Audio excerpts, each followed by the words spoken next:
تفسیر القرآن آج کا سبق سورۃ الاعراف آیت نمبر 73 سے 79 تک۔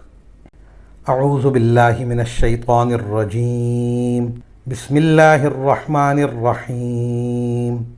وَإِلَىٰ ثَمُودَ أَخَاهُمْ صَالِحًا قَالَ يَا قَوْمِ اعْبُدُوا اللَّهَ مَا لَكُم مِّنْ إِلَٰهٍ غَيْرُهُ قَدْ جَاءَتْكُم بَيِّنَةٌ مِّن رَّبِّكُمْ هَٰذِهِ نَاقَةُ اللَّهِ لَكُمْ آيَةً فَذَرُوهَا تَأْكُلْ فِي أَرْضِ اللَّهِ وَلَا تَمَسُّوهَا بِسُوءٍ فَيَأْخُذَكُمْ عَذَابٌ أَلِيمٌ وَاذْكُرُوا إِذْ جَعَلَكُمْ خُلَفَاءَ مِن بَعْدِ عَادٍ وَبَوَّأَكُمْ فِي الْأَرْضِ تَتَّخِذُونَ مِن سُهُولِهَا قُصُورًا وَتَنْحِتُونَ الْجِبَالَ بُيُوتًا فَاذْكُرُوا آلَاءَ اللَّهِ وَلَا تَعْثَوْا فِي الْأَرْضِ مُفْسِدِينَ قال الملأ الذين استكبروا من قومه للذين استضعفوا لمن آمن منهم أتعلمون أن صالحا مرسل من ربه قالوا إنا بما أرسل به مؤمنون قال الذين استكبروا إنا بالذي آمنتم به كافرون فعقروا الناقة وعتوا عن أمر ربهم وقالوا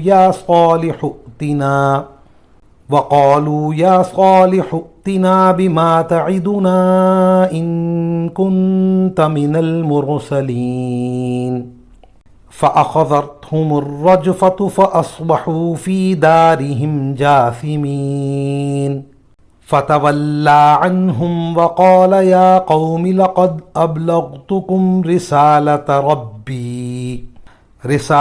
ربي ونصحت لكم ولكن لا تحبون الناصحين۔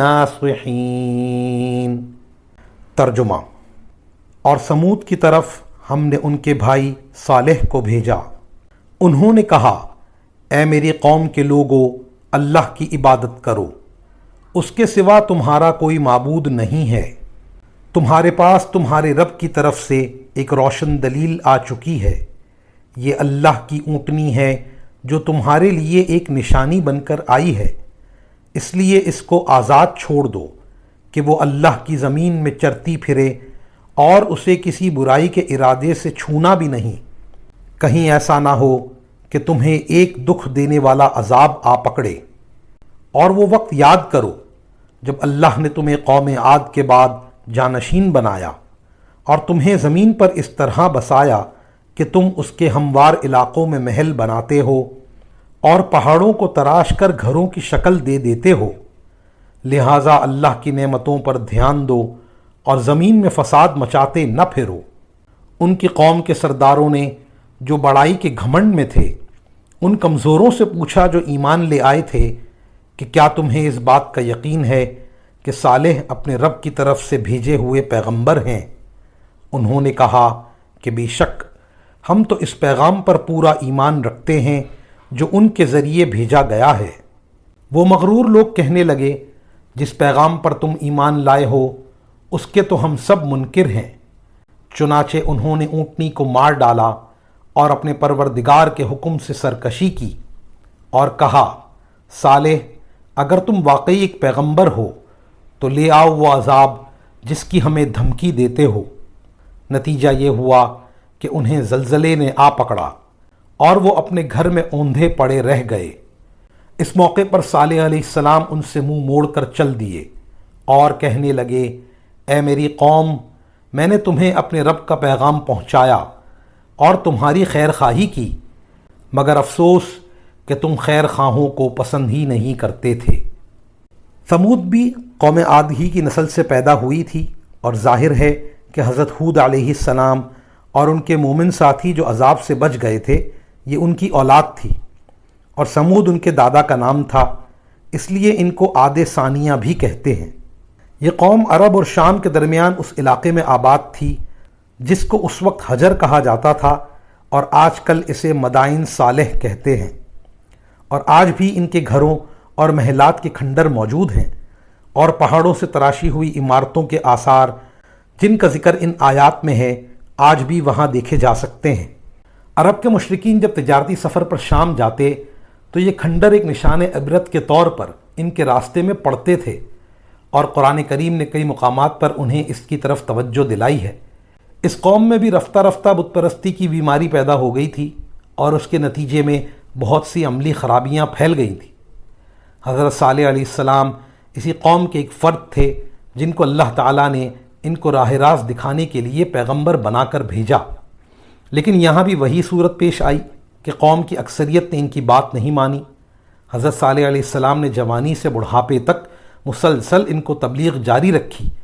آخرکار ان لوگوں نے یہ مطالبہ کیا کہ اگر آپ ہمارے سامنے کے پہاڑ سے کوئی اونٹنی نکال کر دکھا دیں گے تو ہم ایمان لے آئیں گے۔ حضرت صالح علیہ السلام نے دعا فرمائی اور اللہ تعالیٰ نے پہاڑ سے اونٹنی بھی نکال کر دکھا دی۔ اس پر کچھ لوگ تو ایمان لے آئے، مگر بڑے بڑے سردار اپنے عہد سے پھر گئے، اور نہ صرف یہ کہ اپنی ضد پر اڑے رہے بلکہ جو دوسرے لوگ ایمان لانے کا ارادہ کر رہے تھے انہیں بھی روک دیا۔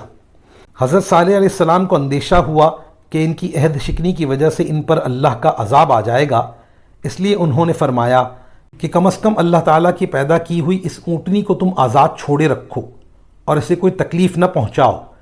اور اونٹنی کو چونکہ پورے کنویں کا پانی درکار ہوتا تھا، اس لیے ان کی باری مقرر کر دی کہ ایک دن اونٹنی کنویں کا پانی پیے گی اور دوسرے دن آبادی کے لوگ پانی لیں گے۔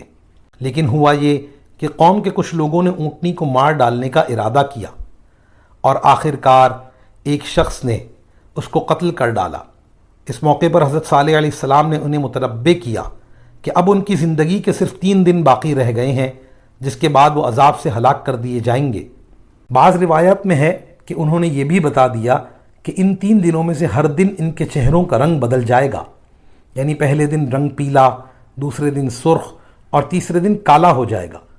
اس کے باوجود اس ضدی قوم نے توبہ استغفار کرنے کے بجائے خود حضرت صالح علیہ السلام کو قتل کرنے کا منصوبہ بنایا، جس کا ذکر قرآن کریم نے سورہ نمل میں فرمایا ہے۔ لیکن اللہ تعالیٰ نے انہیں راستے ہی میں ہلاک کر دیا اور ان کا منصوبہ دھرا رہ گیا۔ آخرکار 3 دن اسی طرح گزرے جیسے حضرت صالح علیہ السلام نے فرمایا تھا۔